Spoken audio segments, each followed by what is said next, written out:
Hi everyone and welcome along. Did you know that today, 4th of October, is World Animal Day? Well, we're going to celebrate that by painting one of the animals from the autumn section in my brand new book, A Year of Watercolour. So grab your paints and let's get started. So we're going to open up A Year of Watercolour for a seasonal animal, and let's see. Aha! The fallow deer. In the autumn section of the book, this animal is probably the one I see the most at the moment. Lucky me, living in the countryside. So let's have a go and paint it. So you're going to need some sort of earthy tones. We've got in the green as well, just in case you want to do a little patch of ground, but I've got burnt sienna, Paynes Grey, Mars black for a little bit of detail at the very end, cadmium orange, cadmium red, yellow ochre are the key colours there. And I've got a range of brushes, 4, 2, 0, 2/10 and 4/10, my usual cold pressed paper, pencil and a rubber, and then we need some masking fluid. Now normally I use my art masking fluid from Winton and Newton, but I've been looking around because we always talk about how the masking fluid can ruin brushes and things, and I found this in an art shop in France actually. This is Sennelier, and it is a very clever little fine line pointer, so we'll have a go with this just to see how it goes. So to start off we need to draw our animals. So I'm following the guide in my own book, but this is just a helpful little thing. So I always start my animal paintings with a kind of oval potato-y shape, and that always forms the front legs, and then you can join that to another sort of round shape at the back, which creates the back legs. So first things first, we'll just join up the front to the back with a bit of a curve, and then from the back of that you can come down and create your front legs, so that we're going to sort of have the chest and torso there, and just a little curve in, and there we've got a nice front leg with a little bit of a hoof down at the bottom. The back leg, or the front leg that's behind that leg, we'll just see a little bit of it there. And then at the back we use this very much to start the line for the back leg, and then bring it down like that, and then you can use that. Now for those of you, I get asked a lot if I do like a downloadable template of a drawing. Well, this is all in the book. The guide is all in the book, so you can get your hands on this, and it's available globally. However, I know that in America it's just another week to wait if you've pre-ordered. However, I do also sell signed copies in my Etsy shop, which you can get your hands on right now, and in my website store. Now back to the drawing. So we're going to actually just come down a little bit off the top of that circle, and then almost vertically curve up to find another round shape for the main bit of the skull, and we're going to find the neck just coming down like that, and then we can just create almost like a bit of a beak there, and then bring up the ears just coming around the back, and then like that. So from this basic shape I'm now going to add a bit of detail to the head, so I'll just make it a little bit more angular like that, bring up the jawline, do a little curve for the eye. Beautiful big eyes they have. And then for the nose and things, you've got a little sort of curve with a little line downwards, and then a little S curve, and just create a bit more of a jaw there. A bit more on the ears, a bit of a curve there to find those ears, bring it down into the body a bit, into the head, and then a little tail. So the back end of the deer is actually quite sort of angular. It's a bit more like that. and off that comes a lovely little tufty tail. And then we'll get the hooves in, just curving up like that. And there we have a really nice basic deer shape. Now the only other thing we need to do is put in some marks to create the white dots across the fur of the fallow deer. And we could draw those in, or you could just go straight ahead and mark them in with masking fluid. But what we've got is essentially a sort of long stripe and a curve at the back, and then just lots of lovely little dots, mainly across the back, and they sort of scatter down a little bit onto the body. So here's the deer all drawn out. I've got my masking fluid ready to go, but before we do that, it's really important to try and lighten the pencil you've got on the page. So what I like to do is just with a putty rubber kneadable eraser, give it a light rubbing out, just so you remove the heavier pencil and leave yourself with a fainter pencil line. Now you could always use one of the water-soluble graphite pencils that disappears as you paint over it, but maybe I'm just a creature of habit. I like to have my pencil lines there right until the very last moment. So here we go. So the clever thing with this is the lid also has this little pin in it, which means it's a constant cleaner of the nib. Now I'm just going to have a little practice. So you can see that the drops come out quite heavily, but if I'm quick, that's pretty brilliant actually. For a very specific purpose, if you need to do dots with masking fluid, it's great. And that came out a little bit heavy, but it's okay. I suppose the only thing is these dots aren't going to be that varied in shape or size. Also, I'm barely pressing it. It's pretty good. I mean, the good thing is you're not sacrificing brushes to the cause, but I think maybe with a bit more practice, oops, there we go, I could get my technique a little bit better. Anyway, this needs to dry 100% and then we can start painting. So it's been about 10-15 minutes and this is still not 100% dry. So just from my my take on this is it's great to have the control of doing the dots and things, and I love the cleaning tube thing, but this takes ages to dry and you really shouldn't speed it up with a hairdryer or anything. So, and I suppose it's because when it comes out in blob form, quite a lot comes out in like this little domed blob and it takes a long time to dry through. So I think at the moment this is being able to apply this with a brush in a slightly more controlled manner is winning, but of course you run the risk of maybe sacrificing a brush. So it's all interesting. Yeah, this dries very, very slowly, but whilst we're waiting, I can talk to you about the colours. So we're going to begin with an orange coat mix, which is a mixture of cadmium orange, cadmium red and burnt sienna. So I've put that together here and that makes a really nice coat colour. I always have a larger brush on hand to mix up colours. It just always seems very sensible to do that. And then we also need a white coat mix, which is always an interesting challenge. It's all about diluting some colours right down. So we're going to use Paynes Grey and yellow ochre. So if I take my Paynes Grey and my yellow ochre,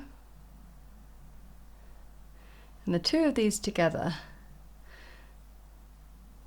makes this sort of warm grey, but it's all about adding plenty of water to it in the palette. And this means that when you want to take a little bit and put it on your page, all the water is here and you don't have to slop it onto your page quite so much. So that, once it's painted on paper, will make a really nice white fur. So Let me see. This feels now finally like it might have dried. This might be, oh dear. It takes a long time, doesn't it? Ant's going to be wondering what's happened to me. Right, so I'm going to use my size 2 brush to paint a diluted wash of orange coat mix over the head and down the back of the neck. So here we go. Down the back of the neck. And then I'm going to clean my brush like that, clean wet brush, and just sort of use the softness and the wetness to create a lovely blend that comes down and creates a bit of a sort of paler rest of the body. Now I am going to now paint the rest of the body with the orange mix. So over we go. There we go.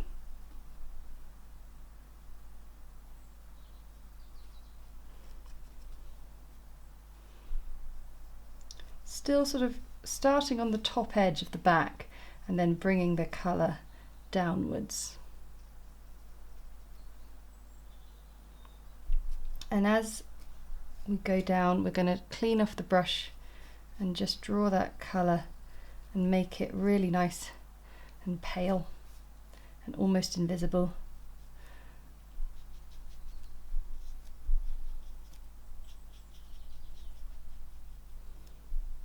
So I'm going to add like just a little bit of extra burnt sienna down the legs.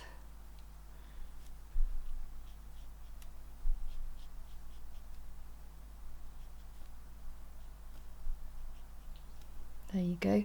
And just an extra bit of like around the head, so whilst it's all still wet, and across the back there.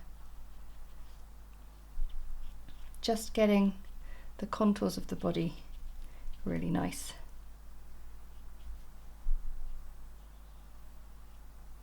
Lovely. So we're going to add a little bit of Mars Black right here as well, whilst it's still wet. So just get a little bit on my brush. It's a strong colour, so try not to sort of poke it about too much, just let it dry.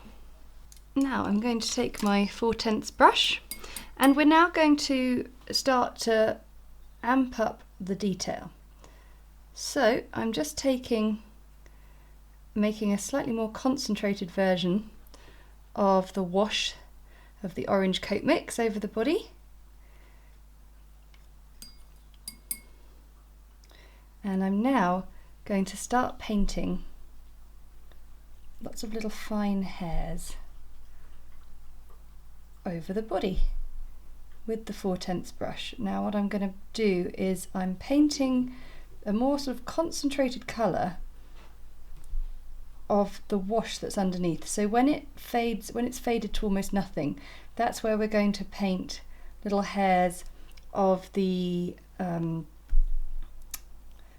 white coat mix that we mixed up there. And it might seem a strange notion to paint anything as detailed as this with a mix like that, but I will show you how it's done. So we're just going to keep painting across the body, and the key thing is to think about how the hairs go along the body. So think about the contours and the shaping of how this all works. And we're still with the masking fluid there, it's still keeping those little spots safe. And don't forget, you can sort of add a few little tufty hairs coming off the body. So I'm only using the tiniest bit of colour, but it goes quite a long way. And even then you can just get a little bit of water on the brush and just keep moving it further, even with something quite sort of detailed and concentrated like this.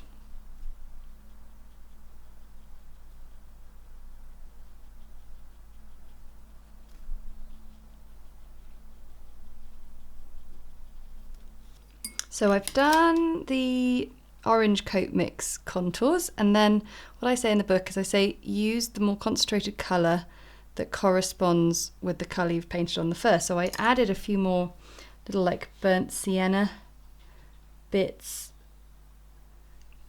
when we were doing the wash, so that means add some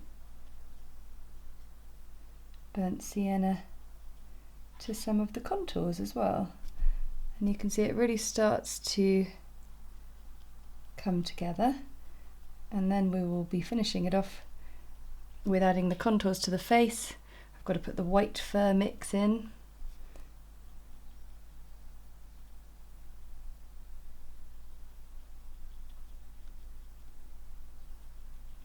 And suddenly we're building up a rounded body shape.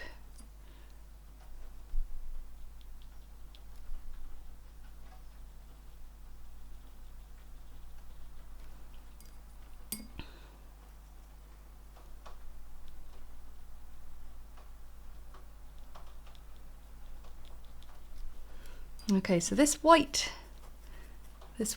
mix, really, it's a case of just trusting that when you pop it on the page, it will crisp up and dry and turn into a lovely sort of slightly shady but very faint bit of texture, but it's going to look quite invisible when you paint it in first, but just trust and it will come. And if you want, you can add a tiny bit more. There's a tiny bit though, not too much. You don't want to make this too dark. A tiny bit more Paynes Grey. And you can see just a little bit, but please don't add too much, otherwise you'll lose the lovely pale subtle fur that you're going to get with this, because of course when you rub out all the pencil you're left with just the shape on the page. So we'll go down the legs,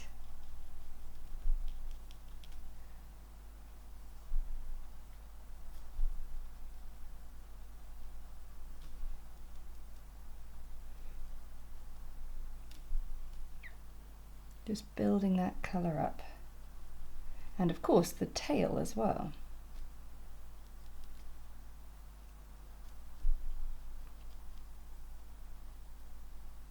So I'm still using my 4/10 brush,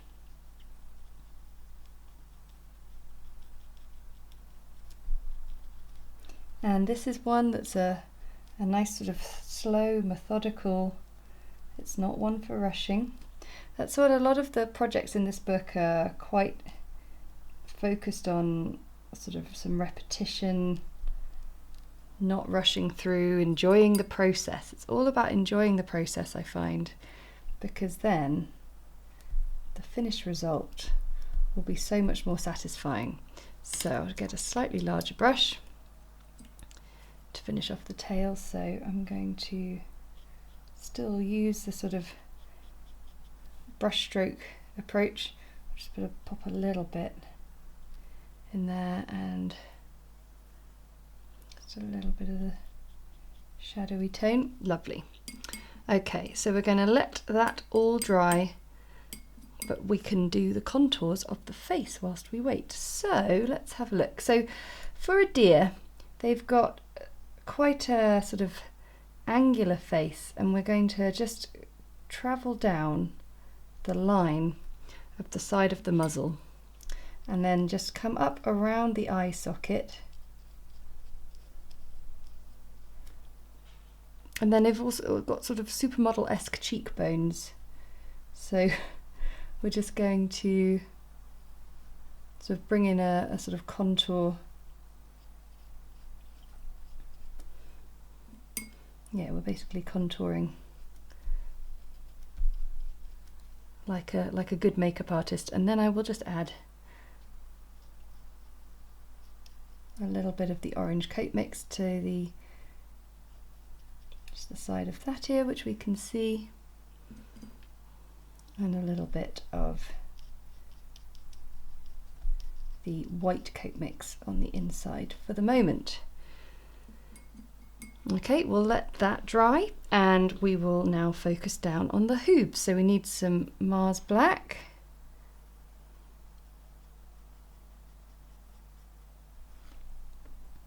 And what I'm going to do is I'm going to do a little outline. Clean my brush off with the clean wet brush.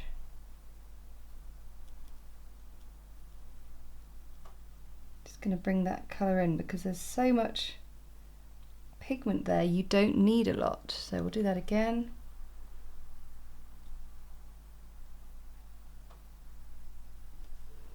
Clean that brush off.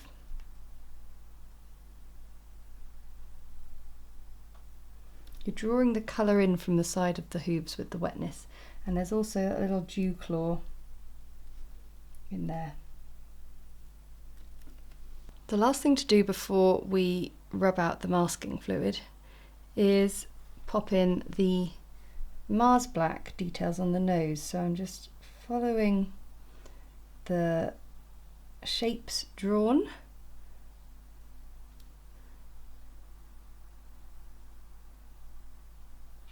A rather unimpressed looking deer, I think, and a few spots there. Lovely. Okay, now we can rub out the masking fluid. Let's see if it worked. Okay, well, it's good masking fluid, even if it takes absolutely ages to dry. So you can just use your finger to rub that out, but do make sure that your paint has dried before you do so. With our masking fluid all rubbed away, I'm now also going to just lightly rub out the pencil so we can really see the shape, and then add our final detail afterwards. For me, rubbing out the pencil at that point is a really helpful way of seeing what still needs doing. So one thing that still needs doing is our eye. So I've got a tiny detail brush, and I'm just using Mars black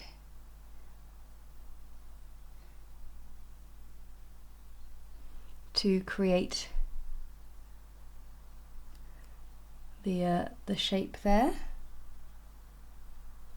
And I will use now some shadow mix, which is the last mix that the book explains, which is a bit of Paynes Grey and burnt sienna, and it's just fabulous colour for all sorts of things. So the first thing I'm going to do is I'm going to use it to just build up the shape inside the ears.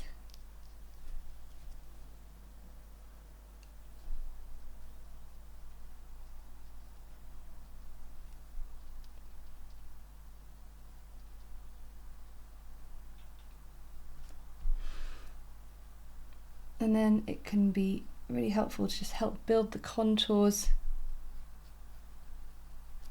of the face, and you can also use it for a few extra hairs because it's just that little bit darker than the white coat mix. And then the really cool thing, what we're going to do is we're going to just streak it sort of lightly over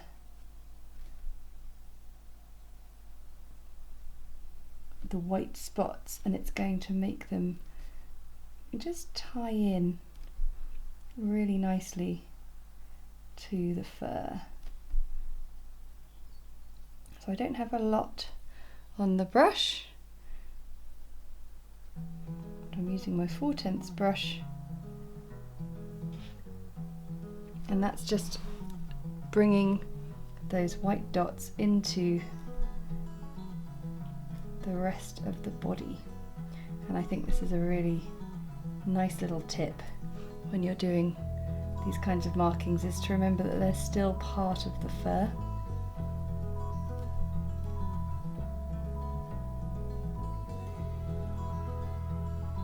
So I'm just going to go round now and add in some little hairs in shadow. And to finish off, a little sweep of shadow underneath. And there is your painting for World Animal Day. Thanks so much for watching. I really hope you enjoyed that one. I want to say a massive thank you to my patrons for their support, because that support enables us to keep creating videos like these that everyone can enjoy. And if you enjoyed it, then hit the like button and comment below to let me know how you got on with that one. And of course, if you never want to miss another video, then hit the subscribe button and the notification bell, and we'll see you again next time. Bye!